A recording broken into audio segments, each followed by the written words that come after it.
រៀននៅណាមួយ ខ្ញុំរៀននៅសាលាចូលបោះទៅណោះតែទីម៉ែនទី4នេះខ្លាំងផងណាឲ្យទៅហ៊ានអីតែម៉ែទៅហ៊ាន តាខ្ញុំទៅហ៊ាន ហ៎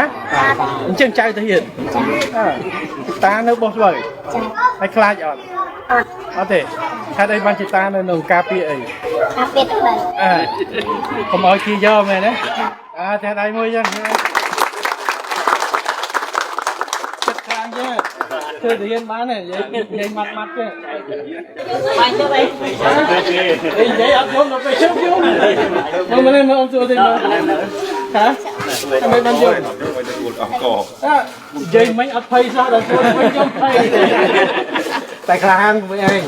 ខ្ញុំឡើងចង់ទៅហ៊ានចង់ទៅតាហ៎មិនបាត់ចង់ទៅហ៊ានឲ្យតែស្រុកនេះគុំទៅស្រុកនោះផ្សេងចឹងយើងត្រូវការពារគាត់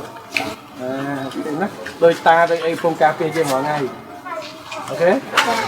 បង្រៀនចឹងបង្រៀនណា